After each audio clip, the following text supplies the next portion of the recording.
this is Joya Miranda and welcome to my channel. Okay, yung sa first video ko na gagawin ko today is mag-unbox ako ng in-order ko na Charles & Keith galing sa Singapore. Na-receive ko yesterday lang. So makikita nyo naman na hindi pa ako nakapagbihis, nakapantulog pa lang ako kasi umaga pa lang dito. Tsaka kahapon dapat i-video ko to na nag-unbox ako. Kaso gabi na. So, ngayon ko gagawin. At medyo maaraw. Makikita nyo naman. Tanang! At makikita nyo sa background ko my crib and my baby is sleeping beside me. He's in the background actually, but he's sleeping. Okay, let's unbox now. So, ito yung packaging nila.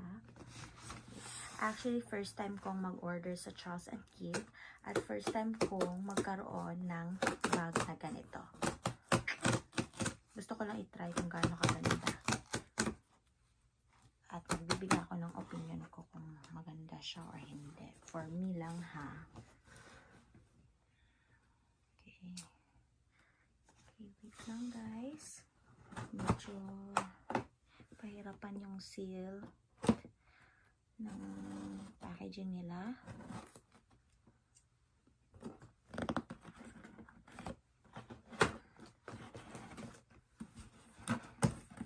So, nag-order ako ng dalawang bags. Titignan natin kung pasado sa standard ko. Charot. May standard pala ako.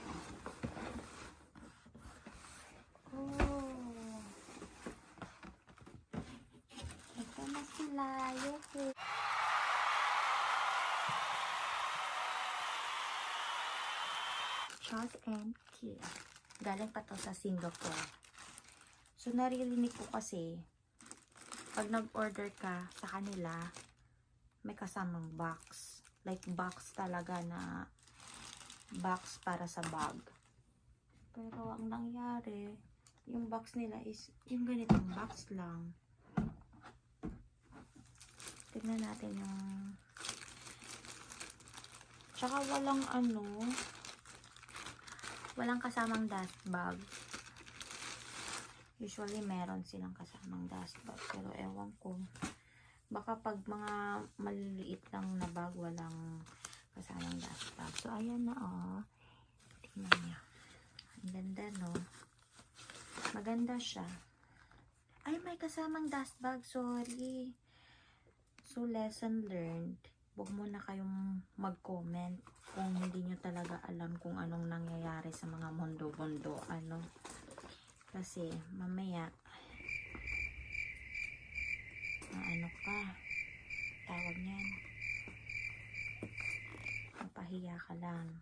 Kasi nga, diba, nag-comment ka kaagad. Hindi mo pa nalalaman kung ano yung,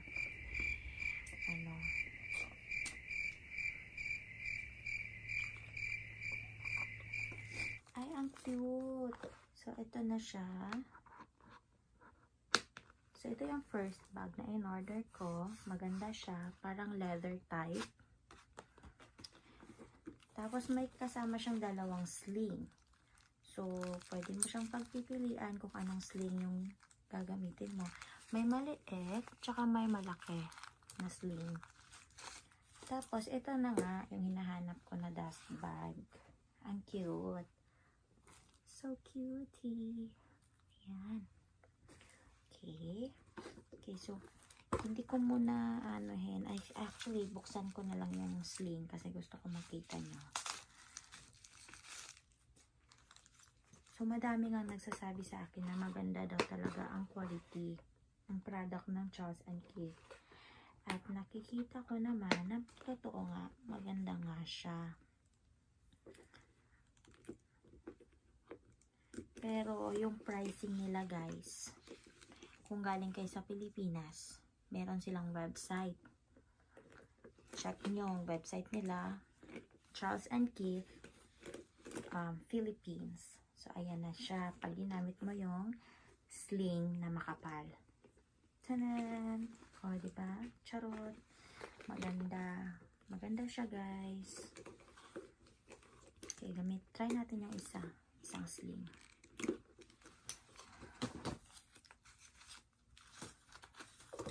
Hindi to sponsored ng Charles and Keith. Okay. Gusto ko lang i-share. Gusto ko lang mag-video at i-share sa inyo. Alam niyo naman. Ay. So, ito yung sling niya na manipis. Maganda din siya. Parang, ano siya, gold siya yung ano niya. Yung lock niya. So, ayun na nga. Maganda nga siya. Maganda. Maganda siya, guys.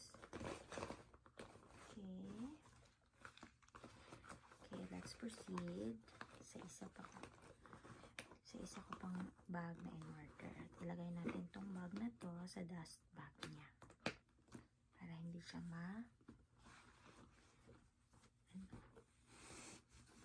Ayan na. Okay. Next one is this. Ayan. Tanan! Oh my gosh! Ang cute niya.